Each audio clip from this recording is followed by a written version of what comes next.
ألف مليون مبارك للمنتخب السعودي وللشعب السعودي. صراحة اليوم المنتخب الوطني السعودي قدم مباراة ملحمية، يعني صراحة كسر سلسلة الانتصارات المستمرة للمنتخب الأرجنتيني.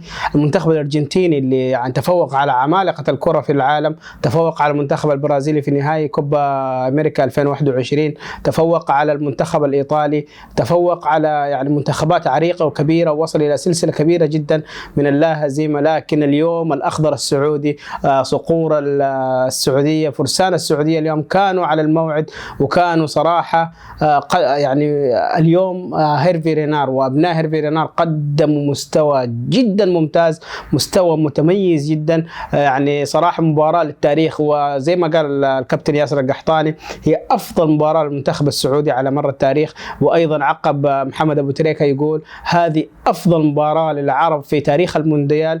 يعني صراحة فخر وإنجاز للمنتخب السعودي. اليوم قدم مباراة ولا أروع، مباراة تكتيكيا، وراح نتكلم عنها يعني عن التكتيك، وراح يعني نتكلم ليش أو كيف فاز المنتخب السعودي، وكيف تفوق هيرفي رينار على ليونيل سكالوني صراحة، وكيف يعني أحجموا أسطورة الكرة العالمية ليونيل ميسي، أفضل لاعب في العالم. وصراحة ويعني ليونيل ميسي والمنتخب الأرجنتيني كانوا كلهم حماس ويبغوا يتفوقوا على المنتخب السعودي، وليس بس في هذه المباراة، لكن يبغون يعني يوصلوا إلى أبعد نقطة ممكنة، وليش لا يتوجوا بالمونديال العالمي لأول مرة في تاريخ ميسي.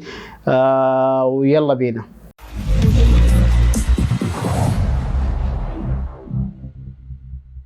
أهلا وسهلا بكم مرة ثانية. يعني ألف مليون مبارك للمنتخب السعودي، صراحة فرحة لا توصف. يعني احنا كنا متعودين أو نعرف يعني الفرنسيين مشهورين بالعطور، ومشهورين يعني صناعة العطور الباريسية الرائعة.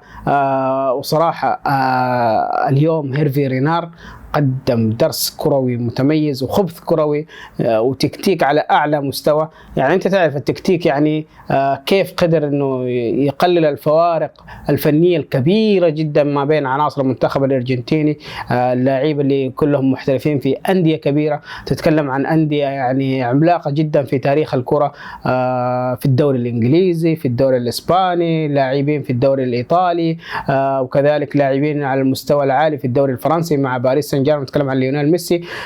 شفنا كيف المنتخب السعودي الأخضر السعودي بأداء ولا أروع من جميع الافراد، يعني بدايه من العويس، مروان بالتنبكتي، وكذلك البليهي، وياسر الشهراني اللي يعني اتمنى له كل سلامه، اللي اصيب وخرج في يعني قبل نهايه المباراه بدقائق معدوده، تقريبا ب7 دقائق مع الوقت البدل الضايع.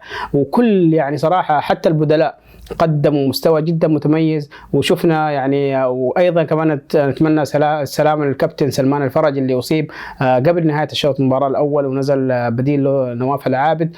لكن هذا ما منع يعني صراحه المنتخب السعودي كتكتيك مين ينزل مين يلعب، الكل يعني صراحه قدم مستوى متميز. يعني هذا الاداء احنا ما شفناه في المباريات الوديه، وكذلك ما شفنا يعني المنتخب السعودي يلعب بالاسلوب هذا في كثير من المباريات. يعني احنا هيرفي رينار كان يلعب باسلوب دفاعي، رغم انه يعني صراحه كان يعني متصدر مجموعه التصفيات امام فرق عريقه ومنتخبات عريقه كاليابان وكاستراليا.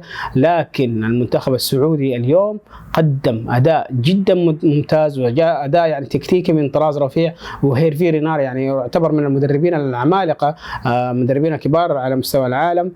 صراحة اليوم يعني احنا مبسوطين، ويعني الفرحة زي ما يقولوا الأخوان المصريين الفرحة مش سايعتنا. لكن المنتخب السعودي لا يركن إلى هذا الفوز، أمامه مواصلة العمل الجاد. يعني في مباريات قوية جدا أمام المنتخب البولندي.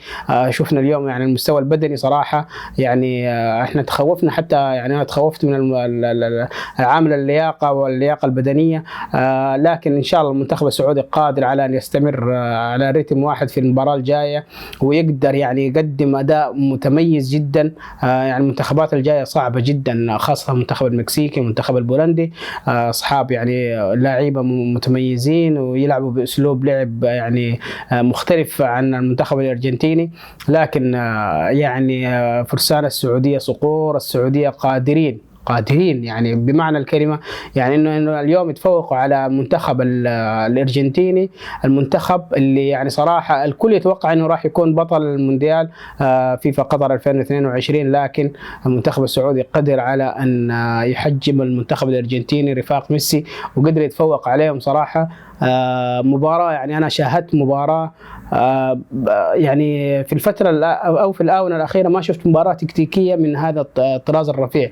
دفاع متقدم، دفاع على الخط، قدر يعني يحجم من الاسطوره ميسي. قدر يعني احنا ميسي صراحه ما شفنا، يعني حتى الجمهور السعودي يعني يقول بعد نهايه المباراه ميسي وينه، كسرنا عينه. صراحه يعني ميسي ما كان متواجد في هذه المباراه، سواء سجل هدف من ركله جزاء، لكن كل المنتخب الارجنتيني ما قدروا يوصلوا لمرمى العويس. العويس اليوم يعني صراحه يعني كان خير تمرين او خير تدريب له المباراه الجايه. ونتمنى انه يواصل الرجال السعوديين المنتخب السعودي يواصلوا على نفس النمط. هيرفي رينار فاز لانه صراحه استغل الفرص اللي جات له وسجل منها اهداف، وهذه يعني شفنا كيف احنا في المباراه الاخيره امام كرواتيا في فرص كانت سانحه للتسجيل، لكن المنتخب السعودي لم يستثمرها. في هذه المباراه اول فرصه سانحه على المرمى على طول هدف، والفرصة الثانية السانحة هدف ثاني، وهذا المطلوب وأكثر. أنت كيف تقدر تقفل دفاعيا صح، توقف صح، بالرغم من في أخطاء قليلة جدا لا تذكر ما أثرت على سير المباراة، لكن احنا شفنا المنتخب السعودي يعني بالدفاع المتقدم. صراحة يعني أنا أول مرة أشوف المنتخب السعودي يلعب بالدفاع المتقدم ودفاع الخط وينجح في يعني تقريبا 7 حالات تسلل يا رجل، 7 حالات تسلل في الشوط الأول فقط، وكذلك يعني ما في أي خطورة على مرمى السعودية إلا من يعني الكرات العرضية نادرة جدا اللي تحصل. صراحة يعني كان تفوق تكتيكي، ما في يعني كرة خطرة تقدر تقول عليها، يعني كانت خطيرة جدا على مرمى العويس صراحة يعني. وهذا يحسب للمدرب ويحسب للاعبين ويحسب كذلك للجهاز الفني اللي صراحة درس الخصم جيدا. وأنا هنا من هذا المنبر أحب أشكر كمان فريق نوتس كاونتي والمدرب الأرجنتيني اللي صراحة ينطبق عليه المثل يداك أو كتاك، وخطط السعودية نجحت. هذا المثل من عندي طبعا، لأنه هو المدرب اللي اعتمد التسلل، وصراحة الفريق نوتس كاونتي هو الفريق اللي ابتكر التسلل. هذه معلومة صراحة يعني جدا يعني ملفتة للنظر. ليه؟ لأنه المنتخب السعودي لعب بالدفاع المتقدم ونصب المصيدة لميسي ورفاقه، خاصة لوتارو مارتينيز مهاجم انتر ميلان، كذلك أيضا ليونيل ميسي. وشفنا اليوم كمان كذلك يعني المنتخب السعودي لعب على إمكانياته في خط الهجوم.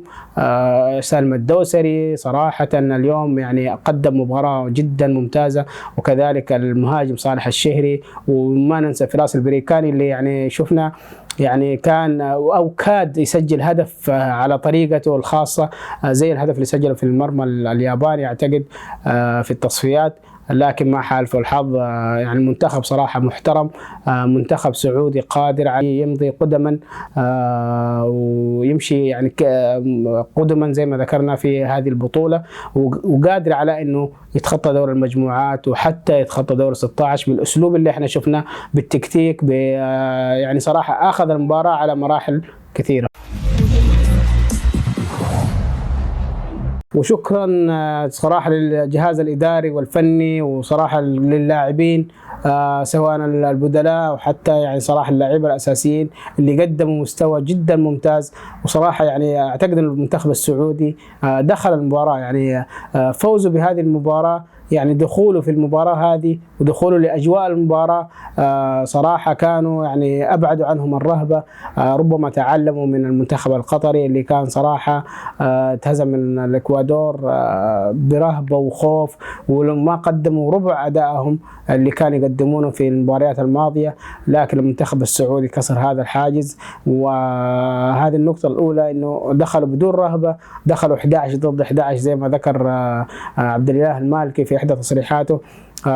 دخلوا الملعب بدون رهبة، متناسين إنه ميسي موجود على أرض الملعب. قدموا أداء خرافي، أداء بطولي. جميع اللاعبين صراحة قدموا مستوى جدا متميز، نشكرهم على ذلك، ونتمنى إنهم يعني يقدموا المزيد والمزيد. احنا يعني كده طمعنا في المنتخب السعودي، يمكن يمضي قدما في هذه البطولة. ربما يعني ليش كنا احنا نحلم بالوصول إلى دور 16، الآن الحلم ربما سيصبح حقيقة.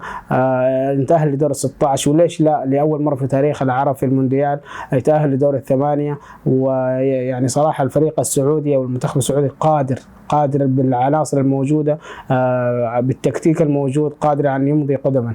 ولا تنسوا تشتركوا في القناة وتضغطوا زر لايك، وأشوفكم قريب.